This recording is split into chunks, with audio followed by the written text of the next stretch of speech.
What's up, everybody, and welcome to the No BS Real Estate Show, a podcast that gives you an inside look on how to make smart financial decisions while adding value to your life. I'm Matty Miller with ERA Real Estate, alongside my co-host and real estate investor extraordinaire, Ryan Robbins. Whether you're a long-time investor or a first-time buyer, join us as we dig through the everyday bullshit of real estate.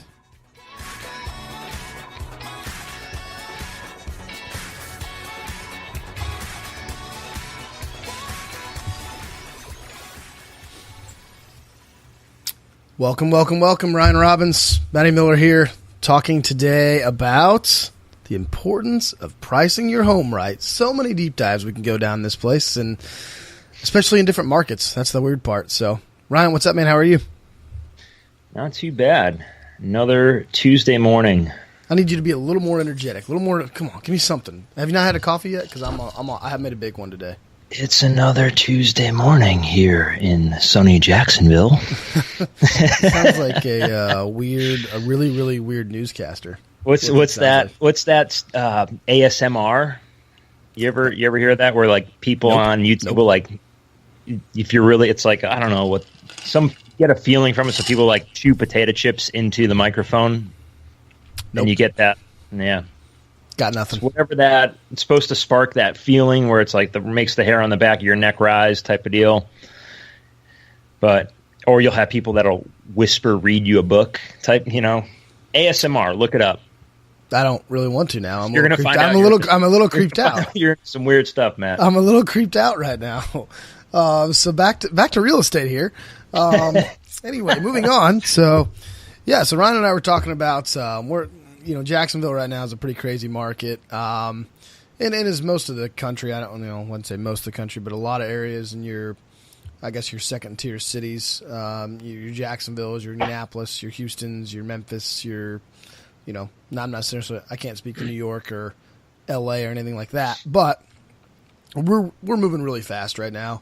And it's just kind of crazy. We've seen a couple things. So number one, when we talk about pricing your home right, you have to price it with the market right now. If you price it with the market right now, it will move fairly quickly.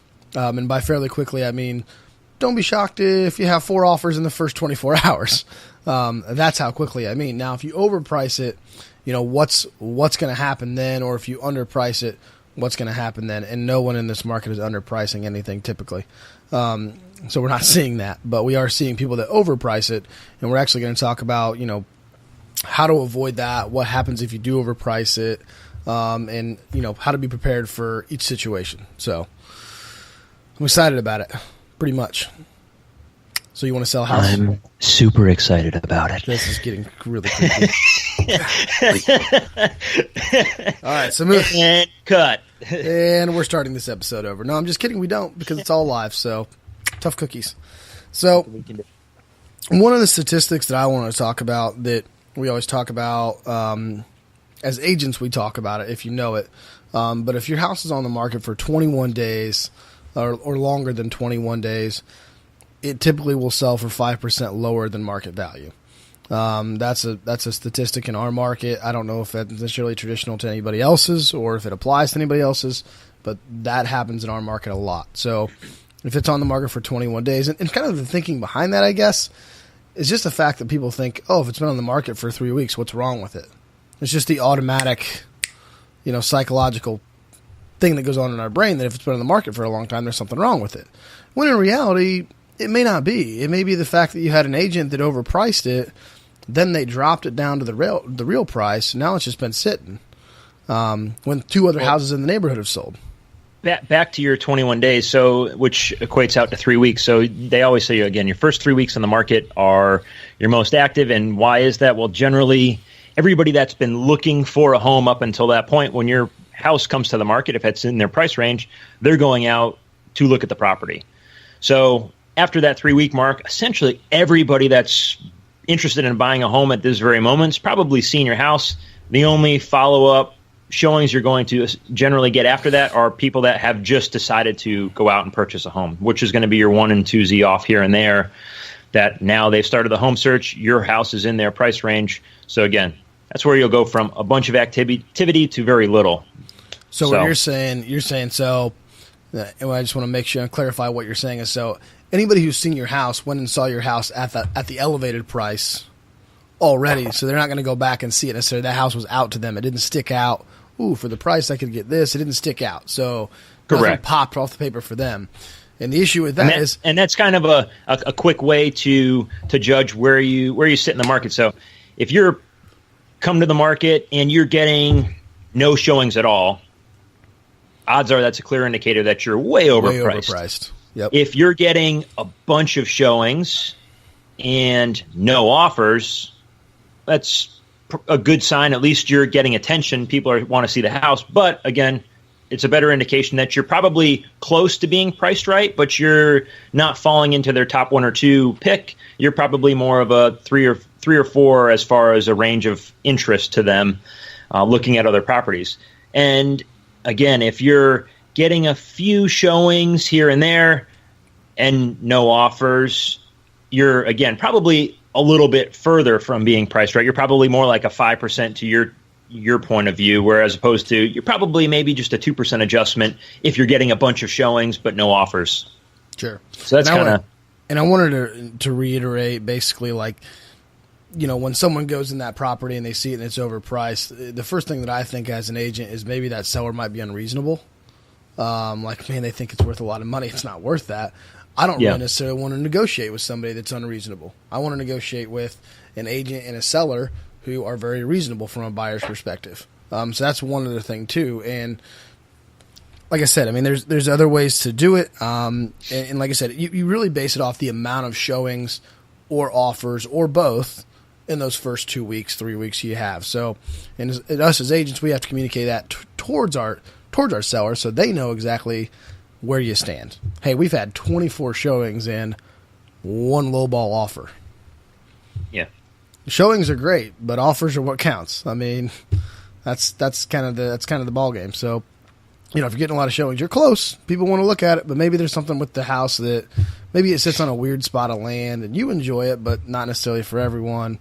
And it may be something that you just can't change about the property. It's not necessarily that it's, or the pictures, or it is the property, or the pictures look great, but man, when you walk in there, that thing is gross, or something like that. So there's all sorts of issues, but moving on. So what happens if we, and let's talk about this. Let's talk about if we price it right, okay, what often ends up happening in a market like this where it's very hot. So if you price it right, a lot of the times what happens is, and probably out of the last 5 offers I've had to deal with in the last 4 or 5 months, which I don't do a ton of offers, still do property management here, so 1 a month's about where I run, somewhere in there. So last 5 offers, I think we've had 4 of them have been buyers, 1 of them has been a seller. The seller worked with multiple offers, and the 4 buyers have 3 of the 4 buyers, I believe, were all multiple offer. So that's pretty crazy when you think about that, is that 4 out of the 5 were multiple offer situations. Now, the one that wasn't, and let me point this out, the one that was not, okay, was a house that was overpriced. Okay? Yep. And we got them down on their price. So that was the only one that was not a multiple offer. Okay? The 2 that I'm thinking of, and I don't know for a fact, but the one that I'm thinking of, we lost out on a full price offer. Okay, full price, no contingencies, we lost out. So in that situation, they priced the house right, and I think they're probably going to sell the house for more than asking. So they actually, by pricing it right, drove the price up. Okay, you will never get that happen if you overprice. It's only going to go down. So you kind of have opposite effects at times.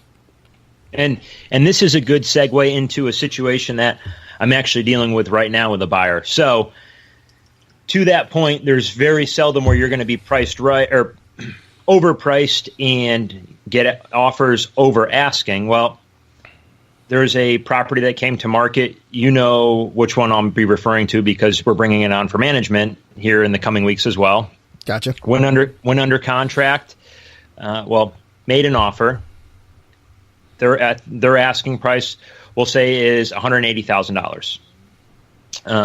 We had made an offer essentially just over asking price. It had gone to a highest and best situation, made an offer just over their asking price. The offer was accepted, and the appraisal came back, not at what the offer was.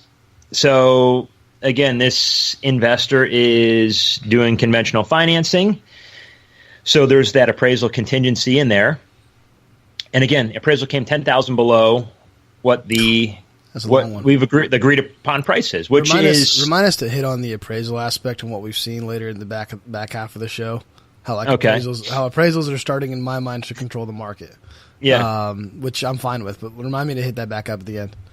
So again, there's multiple offers, obviously at the asking price or around the asking price. We only were $2,000 above that, and this appraisal came in $10,000 below.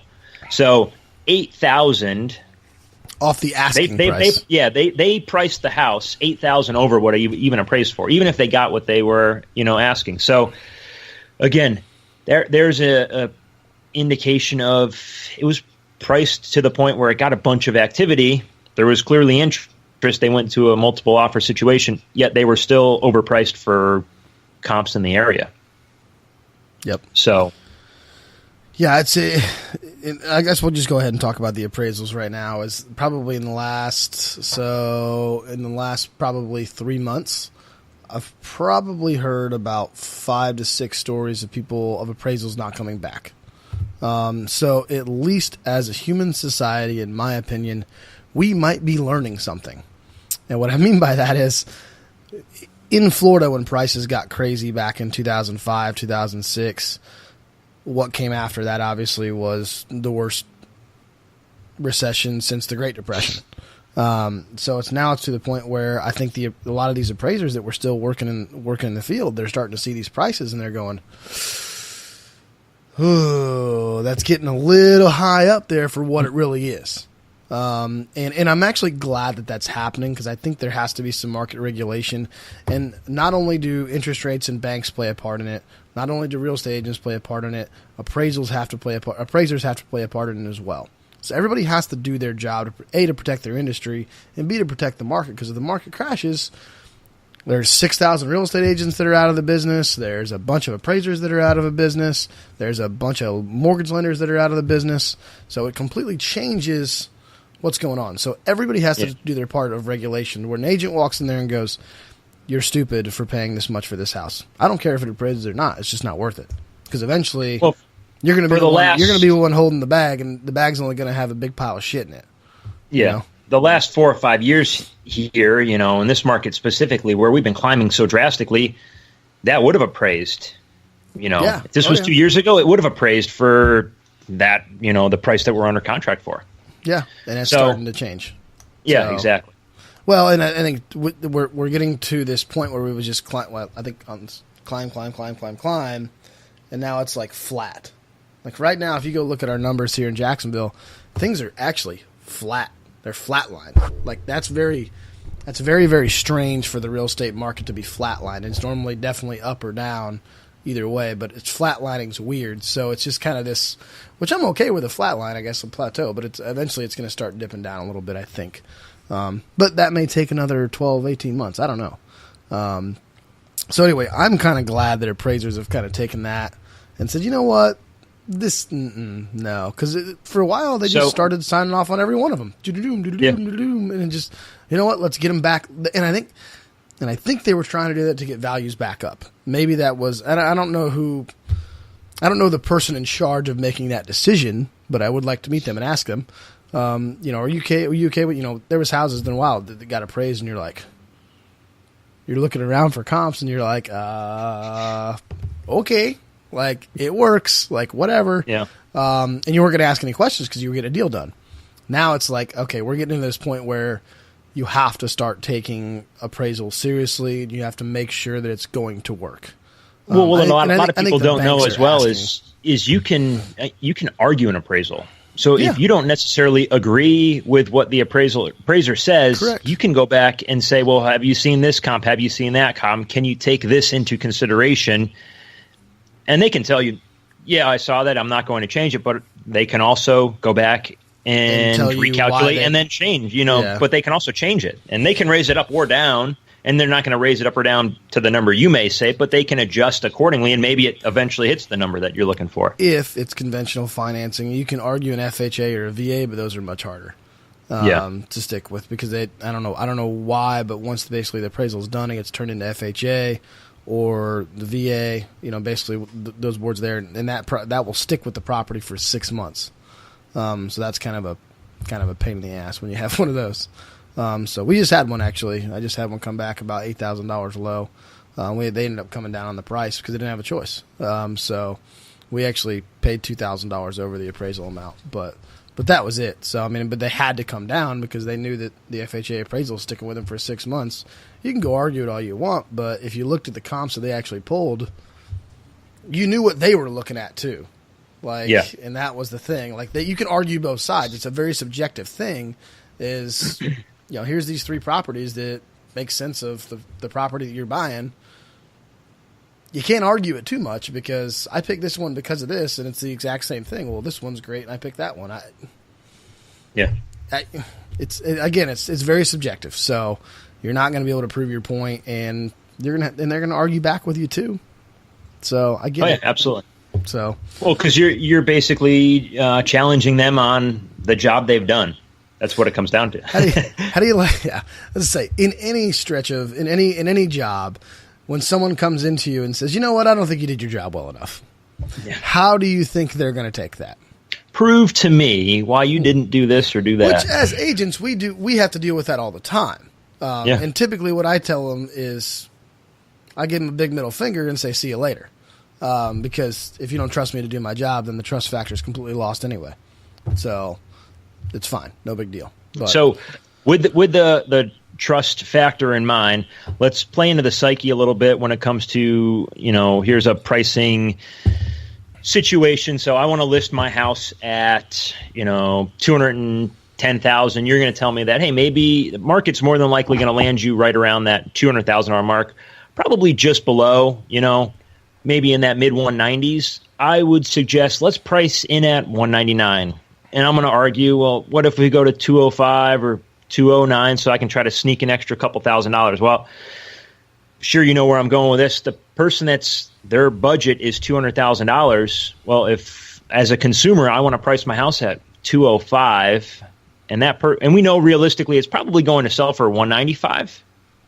Pricing at 205, and the guy that logs in and puts his Zillow price search limit at 200, he's never going to see it. That would have been a perfect house for him to buy. That would have fallen within his budget, priced at 199. And you want to price at 205 just to get a couple $1,000 extra, which is all imaginary, made up in your head anyway. In hopes of getting $2,000 extra. That's the problem. In hopes of. And if you can honestly sit there as a seller and say, I think it will honestly sell for this, then sell it for that. Then market it for that. And here's the deal. Don't come off your price. I would say the big difference there is, as a seller, well, the seller isn't the professional. Agents are the professionals in the business. Agreed. Brokers are the professionals. Listen to what your agent and or broker is telling you. If they say, I think we should come in and price at 199, and you're arguing, but I really want to go in at 205, Here's the deal. If you're going to push that button as an agent, I'll go in, I'll list it at 205, but know where we're going to end up and set your expectations there, and also understand that it's probably not the smartest move to capture as many buyers as we want. Correct. And you and I are the same people. I always want to get the most for your house. But like we were talking about earlier, if you price it right and you end up getting into a highest and best situation, you can often get that extra $2,000 or $3,000 because somebody might give you an over asking offer. That's possible. Yeah. So you might end up, what you're trying to do and what actually happens can often teeter-totter, I guess. You try to price it right and you go higher, okay? And you try to price it higher and it comes in lower. So they kind of come and go. So be careful what you wish for, because at the same time, if you overprice it and it gets to that 21 days, that special 3 weeks, you're going to take 5 to 10% less than market value at times. And that's the way it goes. So be careful. This is a game that's often played with investors as well. So different side of it. If you're living in the property, maybe you've got some time because you don't need to necessarily move right away. Sure. As an investor, if you have a rental that's sitting vacant or you have a flip that you just completed, Well, now you have carrying costs. So now that by time not frame, pricing that time right, frame is elevating quickly. If you sell, within the first couple weeks on the market versus 3 months in, well, maybe you've got, on a flip where you've borrowed money, maybe you've got a $2,000 a month carrying cost between all your utilities, insurances, and interest you've got to pay back on, hard money you've borrowed. And you got a hard money, I was going to say, yeah. If you've overpriced, now you've got to start doing price drops. Plus, if it's 3 months in, you just cost yourself an extra $6,000 worth of holding costs. So that right there, after a price drop, after the holding cost, after whatever, if you had just priced it right to begin with, you would have had a lot of action, and you would have probably made more money pricing it lower than trying to price it higher to get a little bit extra and having it sit for longer. And you've heard the thing, and let's add this again. What happens when the market changes and that market's moving down and we've overpriced it? Now all of a sudden we've all heard the term chasing the market. If the market's going like this and we price it up here and we lower the price, lower the price, lower the price, lower the price, we're just chasing the market down and we can't ever catch it. I don't think we're going into a downturn that bad. Obviously, that's a maybe we're more here, maybe we're more here. But either way, my illustrations with my arms probably not great. But anyway, you need a big whiteboard behind you. I just say you get my point. I'll get a big whiteboard back here. So, but you get my point. Like I said, if you're depending on the market you're in, you might end up chasing the market down and even screwing yourself even more. So, again, this all comes back to everything that we talk about on this show. Everything that we have talked about typically comes back to finding the right agent, finding the right person that knows the market, and trusting that person. And if you find that person, in your market, whether you're in Dallas, Texas, Seattle, Washington, Bozeman, Montana, or Alberta, Canada, doesn't matter. Once you find that person, hold on to that person, because honestly, there's a lot of real estate agents. Hold on to them. Okay. Hug them. I don't know. Pull them close. How about buy them a beer? How about that? Yeah, that'll work. Step one. Yeah, step one. Take me out to a beer. But honestly, my point to that is those people are fairly rare. Like there's not a lot of real estate professionals who are truly deadly honest with you. And if you can find that person, especially if it's somebody who works in investments and works in whatever, listen, all your top producers in the world, all right, listen, there's an ego-based driven society among the top end of real estate agents in this world. Absolutely. They are there to be in the magazines, they are there to be on the top of boards, they're there to go to the parties. That's what they're there. And that's fine. They make money, they kill it. I get it. Okay, but I'm not going to – a true top producer in my world, if you're really a top producer, you ain't got time for all that shit. Okay, you're dealing with the investment side. You're dealing with different people. You're not going to those things. You're building a different business model versus just trying to work with buyers and sellers or working with 45 buyers. And I had 48 buyers that I worked with this year. I don't want to drive around and look at that many houses, first off. But that's a whole different thing. So my point is, once you find that honest person, and that person may not ever be in the other side of that is the more honest you are, sometimes you don't make as much money as the people that lie and deceit and just want to get deals 100% not. No, I mean, it's like it's a used car salesman aspect. And that's where realtors have a bad name. Well, I think we have 9,000, maybe close to 10,000 agents in our market. I think there was 5,200 agents last year in the Jacksonville market that did not do one deal. Yeah, did not do one deal. About 1,000 of your agents out of that's 10% out of our 10,000 do about 80% of the business. Yep. So and that's not only your high $1 million listings. Like there's people that sell one house a year.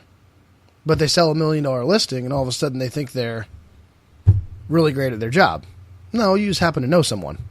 No offense, but whatever. It's not that you know. Hey, this person owns a house on the beach, and I happen to have my license, and we have wine together on Wednesday nights, and I can sell this house. All right, so you go do some research, and it takes you 3.5 months to sell it, 4 months, 5 months, whatever. You sold your one house, you made your $40,000, and you went on throughout your day. And And listen, I'd love to sell $1 million house. Fantastic. That'd be great. Okay. Is that my goal? No, not at all. My goal is to help people. Okay. My goal is to help investors. My goal is to help people with property management. My goal is to help the common person do the right thing and put themselves in a position to be financially free. I think that sums up our show pretty damn well, actually. I think that's it. I think we're out of time. I got to get rocking. We're out of time. But I think that sums up our show. So, cool. Guys, thanks for joining us. Where can they find you at, Ryan? NOBS Real Estate Podcast.com. NOBSRealEstatePodcast.com. That's it. We got all of our info on there now. That's it. That's right. Cut and dry. Just go check us out. I'm leaving it. That's our cell phones are on there. Our emails are on there. Check it out. We're still working on that. Our Facebook, our Instagrams, LinkedIn. YouTube, connect with us. Anything. All our social media stuff is on there. So Matt's address, I put that on there. Ooh, no, please no. Please no. I mean, what if I piss somebody off? Hey, that's the point. They're going to come. They'll be doing us both. They're going to come talk to me in a weird ASM voice, aren't they? I don't know. Maybe. Oh gosh. Hey. All right. Have a good one, bro. We'll take this off the air, Matt. Thanks for listening to our podcast. If you enjoyed this episode, there's a few things I'd like you to do. I'm muting you. Leave a review, and head over to NOBSRealEstatePodcast.com, where you can connect with Matt and I on all of the platforms we're on. Also, if you could do us a favor, leave a message letting us know what you enjoyed about the episode and what you'd like to hear about going forward.